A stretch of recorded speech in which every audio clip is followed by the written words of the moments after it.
Welcome to the intersection of technology, cybersecurity, and society. Welcome to ITSP Magazine Podcast Radio. Join us on our journey into the past, the present, and the future as we explore the relationship between technology and humanity. Together, we are going to find out what it means to live in a society where everything is connected, and the only constant is change. Knowledge is power, now more than ever.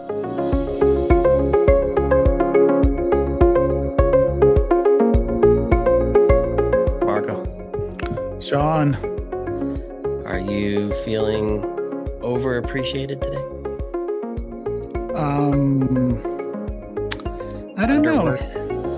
Overworked, maybe? No, underworked. Underworked? Underworked and overappreciated. It's a good day for you. He said, yeah, on a good day, that's how I would feel. And I think that we need that. In every profession, you need a good paycheck. You need to be happy in what you do. And also, you know what makes you happy? To know that other people appreciate what you do. Recognition. And especially in cybersecurity, the pressure is always very, very high. It's constant pressure. And I can imagine there's a gazillion reasons why it's hard to pause for a moment to recognize the good work that the security analysts do in the SOC and elsewhere. And we're thrilled to be, you and I, Marco, and ITSP Magazine are thrilled to be part of an event that's taking place. It's SOC Analyst Appreciation Day. And the idea is to pause for a moment and understand what it means to be successful in the role, recognize individuals that are succeeding in the role and are doing great things for the business, for their team, their peers, and industries at large. And we have a good friend on, Marco, to talk a little bit more about the event and his view of the need for recognizing the SOC analysts. And I have to say, we have many conversations in the past with this guest that we have today. And it's not the first time that we actually talk about these topics. And this time, I'm going to say it's about time that we're doing it, looking forward a day where we are going to get together and have this appreciation, which hopefully is not going to be just that day, but it's going to make us appreciate everybody every day of the year. So, as usual, Sean, enough the two of us, bring on our guest. You don't want to talk for hours and not appreciate our guest? I'm not going to be appreciated if I do that. I'm thrilled to have Jason Mical on. Jason, good to have you on the show again. Hi, guys. Great to be here with you again. Looking forward to talking about how SOC analysts truly need to be appreciated. Yeah, and as I mentioned, Jason, this is something that we have talked about before, even if it wasn't specific for this day. But I feel like it was something that it was coming because we always talk about, again, being overworked, mental health, burnout, especially in this industry. And in this particular part of the industry, the drop off from the profession is really, really high. The pressure is incredible. So I want to talk a little bit more specific about what this day represents for you, given all your experience and history in working in this environment. Yeah, I mean, again, it is overdue and such highly welcomed, I will say, because as we've had conversations in the past about, the burnout situation and, how there's such high stress in a security operations center, it's truly, again, something that is well overdue. And coming from that space and being in those trenches with these analysts and managing them for that matter, it's always been so concerning about the mental health and what these analysts take home with them once their shift ends of not only did I do a good job today, did I help defend my organization today, but, is it being recognized, the work that I'm doing? Am I making a difference to my organization or am I just a robot there to click buttons and get through my shift? And that's the really sad part of it is what we're seeing in the industry is still a situation that's going on. And I will say even more from a technological perspective, the level one analysts, specifically are even more kind of challenging themselves to try to grow, because there's technology coming out now that are automating their steps. The SOARs and those kinds of solutions are coming out. The focus of a SOAR solution kind of is to eliminate the level one analyst, because they want to automate, to be more efficient and automate those steps to verify an alert and clear those alerts and move on. So now we're looking at these analysts that that's been their mission and focus on life. They're kind of like, okay, now what? If I've got this technology that's going to eliminate this, what do I do next? And again, just from that perspective is there's so many SOCs that still have that level 1, 2, 3 workflow. And if they're not appreciating the work and letting the operators expand, be able to train them and enable them to become level 2, level 3, get into the purple team exercises, they're feeling like, they're kind of pigeonholed and painted into a circle and they don't know what to do. Yeah. And Jason, I want to pull on this thread a little bit, because presumably organizations that are relatively mature in managing their SOC, assuming they have one, they might have this path defined, entry and exit criteria for level 1, level 2, level 3. And that may be the realm that they use to recognize an analyst and their success. And I'm wondering, is that, for those that have it, thankfully they do, right? Because at least has some information to share with analysts to help them move along their career path. But does that perhaps limit them, in your experience, in recognizing them outside of just the career path for how they innovate, how they collaborate, how they help with the business, just outside of how many tickets they close every day?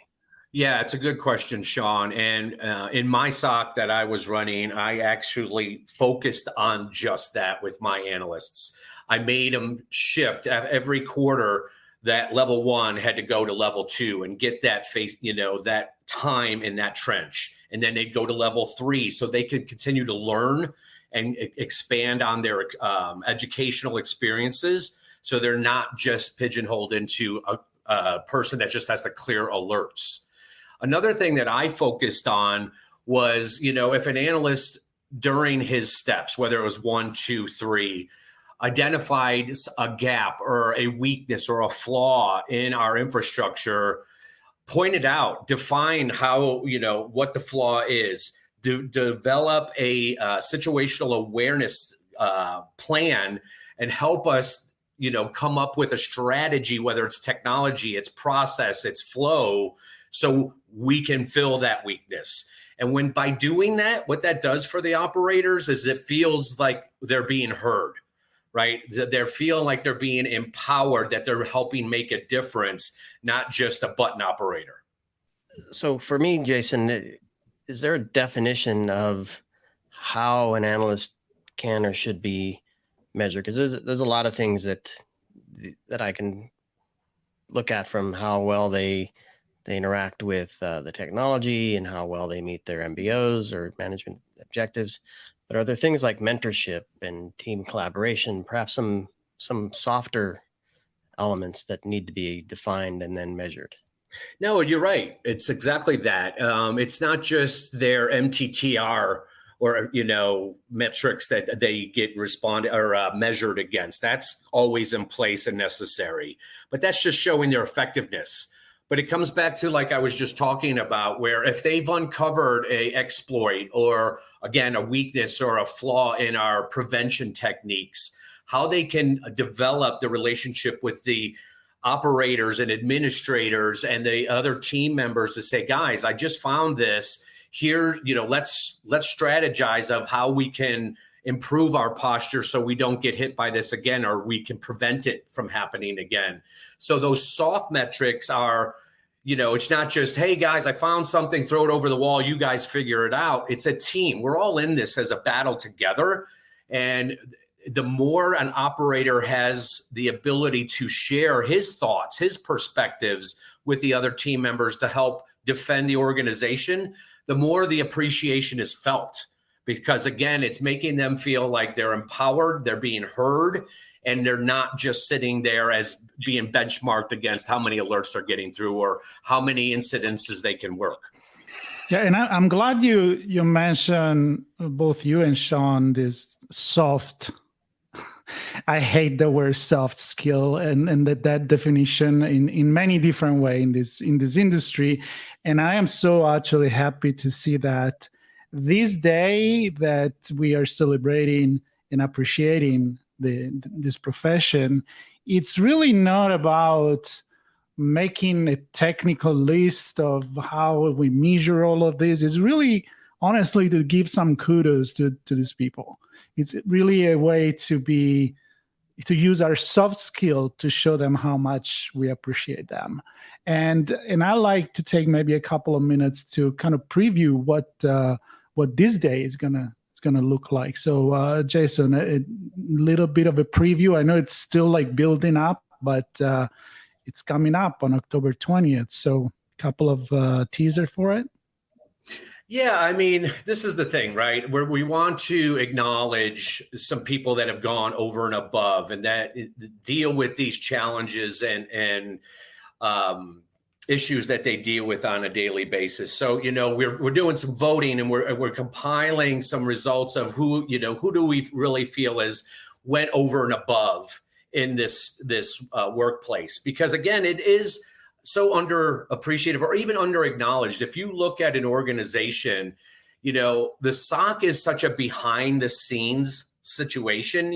People just know if I log in as an employee, I can click here, I can do this, I can go to work every day and I'm protected. But they don't ever think about how that protection is occurring. Who's behind the scenes making sure that's happening? So acknowledgement is going on right now to where we're evaluating our community. We're identifying some of these operators that are truly making a difference for their organizations and bringing up that awareness, showing that appreciation, giving them awards and letting them know, what, that work you do every day is truly, truly appreciated. Yeah, and I think also, Jason, there's the recognition, and that can come in the form of a certificate or a bonus or something like that. But I think employees also value reinvestment in them as an employee. And I know there's a lot taking place on this day in this event to help organizations and managers of SOCs look at how they run their team and how they interact with their SOC analysts to help decompress at the desk, to continue education and learning on the job and outside of the job, so they can grow within the organization, up the ladder, if you will, to pause and have a laugh, right? Right. So talk to me a little bit about that. It's not just, yes, we want to recognize, but also we want to show that we value the employee and are investing in them. No, it's absolutely right, Sean. And it's about even sharing those experiences with the SOC management team, because, when we bring out as a SOC manager, that's what I was talking about with my teams that I did. I made them go into the other levels so they can learn how to be a reverse engineer of malware, so they can learn how to be an incident responder, but also to show the value of the work that they do is actually making a difference. And also, it's funny that there's some SOCs in their procedures, they have incident counseling afterwards. If there's a breach that they're responding to, they go through therapy sessions because it's such high stress. And it's not just, hey, we acknowledge the hard work that you did, but we also want to assist you with that work-life balance to where you're not going home stressed and you're bringing that home to your families, helping them decompress, helping them, de-stress so they can be happy and want to come to work the next day and not feel like that, management acknowledges that this is a high pressure, high stress job. And can you also take a moment, Jason, because you said doing something that makes a difference, something that matters. How do analysts know that they're actually doing something that matters for the business? Well, that's a good question. So, like from my perspective, as I talked about a little bit ago, is if like an analyst identifies a flaw or a weakness in our technology or our process, being able to identify that out and say, guys, here's how we got beat this time. Here's some recommendations of how we can put these pieces, whether it's the TTPs in place, so we won't get beat again on this type of scenario. And when I say showing that, then to see that maybe the organization does make an investment in a new technology because of this recommendation that's been identified, streamlining the processes and making them more efficient with the recommendation that the analyst brought up and said, here's how I think we can be better. Seeing the results, not just, hey, okay, we had a meeting, here's what I recommend, and then it goes on deaf ears and I don't see anything being done. When an analyst actually sees management acknowledge this and say, okay, analyst 1, 2, 3, Jason made this recommendation. Let's go out and evaluate some technologies that he's actually recommended and see if we can get our budget applied or whatever for the next pieces of this. When operators see that, and they see that they're being heard and now a new technology or a new implementation of a process is being done, they absolutely feel appreciated. Yep. Yeah, absolutely. All very important, but I want to take a little bit of time here to kind of preview, although the website where you can register, and there will be the link to do that for the event, it's already up, but it's going to come up with some more detail by the end of the week for sure, and by the time that you've been probably listening to this podcast. But when we talk about decompressing, and Sean made an observation about with a little bit of humor, is because this day it's going to be actually about conversation, a little bit about an open hour conversation from people in the industry that are going to give some of their advice. There is going to be, I believe, a yoga desk decompression session. So it's really about how to go through the stress, through the burn, to the pressure that you have every day, and to even highlight it even more that this is a fun event to all join together and give the kudos to who deserve it. There's going to be a stand-up comedy, and I'm really curious to know how we're going to laugh and smile and be humorous, Sean, about a profession where probably there's not many smile during the day. I'm picturing the comedian doing the yoga at the desk. So right? The downward-facing dog is something named completely different. No, I mean, you're right. I mean, the desk decompression with a yoga instructor, I mean, that's phenomenal. I mean, think about this. I'm included in that, where sitting at a desk staring at a screen for hours on end, you get up and walk away and your neck hurts, your back hurts, and you get the carpal tunnel situation going on with your wrist because you're clicking so much. So I think that's a really good option to, have this instructor learn how to decompress at your desk. But also, the day in the life panel, right, that you guys are hosting, and being able to share experiences, and also to have the analysts, share some experience of, hey, here's training I took, or here's things that I've done to help me move up into the SOC and get more, into the management level or whatever it is. All of those things are very important on top of, I can't wait to hear about, to see this lunch and laugh session and the comedian that's going to make us all put a smile on our face. Yeah, I'm looking forward to laughing and then also having meaningful conversations. I'm glad you noted the panel that Marco and I will be moderating, a day in the life. We're looking to have a CISO, a SOC manager, and a couple analysts join us to really understand that relationship, what it means to have the hands on the different levels of triaging incidents, and the management aspect of running the team and reporting up to the exec staff, and then the exec staff's understanding of how important that role is, right, in connection to the business. And it's all intertwined, and I don't know that we get that view often. So I'm really looking forward to pulling that conversation together. And I think, Sean, this is at the core of this conversation. And I remember, Jason, we had this conversation before where if you are just executing that job that could become repetitive and you don't see the big picture, of course, your motivation goes out of the window. But also to understand the complexity of what you're doing and interacting at different level. And that's why, Sean, we decided to have 3 different levels of people that work outside, maybe overviewing the SOC, and people that are overviewing the business and made the connection with the SOC, and 2 practitioners that are in the trenches, and put it together on a very candid way on how does it feel to look at this from different perspectives. So I am excited about the conversation, and I'm very happy that we're part of this in a way. Yep, I agree. And speaking of conversations, Marco, we're going to have 2 more podcasts on this topic in relation to SOC Analyst Appreciation Day, and we're going to kind of peel back the covers a little bit and look at it from 2 different perspectives of 2 different folks. And we're going to look at it from a technology perspective.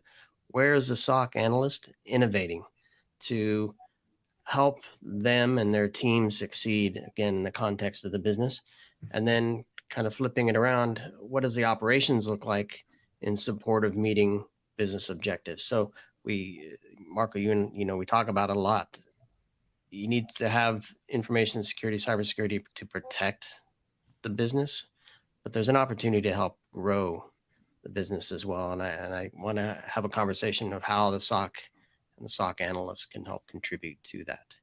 Absolutely. And as you said, we're going to dig deeper into that on individual episodes, but I'm not going to miss the opportunity to ask these 2 quick questions to Jason here. So one, Jason, your perspective on the role of technology that, is it helping, is it making life harder for the people in the SOC? And again, what is this importance for the overall business that it's so maybe not valued as much as we should? So a little preview of what we will talk about in the next 2 episodes. Sure, Marco. I mean, it's absolutely the case there, because like when in my SOC team, I had one of the divisions in my SOC team was the architectural and design team. So, everybody's out there continuing to grow and say, we want to offer more business, and it's all cloud-based or this e-business. But the people that are putting out these e-business models and new services that they're providing, they don't think about the cyber side of it. They just think about, hey, how can we get more products and services out to our customers to generate more revenue, which is great. That's what they're in business, and that's what their jobs are. But they don't take into consideration what does that, this new application that they've built or this new offering that they just partnered with, how does that expose us as an organization? And if it exposes us, guess what? That exposure then ends up on the lap of the SOC incident response team.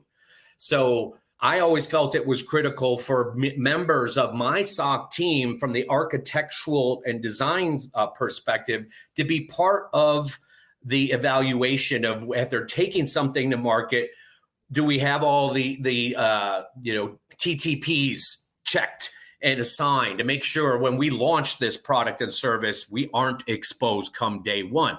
And again, that falls back to appreciation, because when this SOC member has the ability to sit down with the business operators and the leadership team to say, here's how I think this needs to be done. You guys are opening this, risk because of this. You need to change that. Then when they see the service operating and the new business that gets launched is doing successful, which, by the way, no threats are showing up, guess what? The analysts that were involved or the architects that were involved feel the appreciation, because they're like, you know what, if we wouldn't have been involved and this thing launched, we would have been 24/7 responding to exploits, hitting all these vulnerabilities that I uncovered. So it does circle. That circle of life absolutely goes through from the time you launch it to the time you finish it. The circle of life. There it is. So we have a day in the life and then the circle of life. And That'd be an idea. We have a long life as a SOC analyst. And I guess circle of life of the analyst. Okay. You can see that. I can see that. I have a vision here. There you go. Well, that's kind of the point of this day as well. In addition to appreciation, but giving practitioners and their managers a chance to reflect on why this matters, what they're doing, and how successful they are, and to be appreciated for that. And so with this, I want to thank Jason for sharing with us your view of the event and why it matters, what's going to be involved, who's going to be involved a little bit. Will be on the website, SOCAnalystday.com. That's SOC, of course. If you're thinking SOCK, you can wear your own socks, but it's SOCAnalystday.com. Everything will be there, of course. We'll be sharing these conversations on ITSP Magazine as well. I encourage everybody to listen to this, the next two conversations, the panel, and do some yoga. October 20th. I'm on my way right now. I need some yoga. Downward facing dog. There we go. All right, Jason, thank you so much. And we're looking forward to see you in person again soon. Absolutely, guys. Always a pleasure having conversations with you. And yes, agreed, Marco. Can't wait to do this in person again in the future. Yeah, appreciate you, man. Thank you. Appreciate you guys.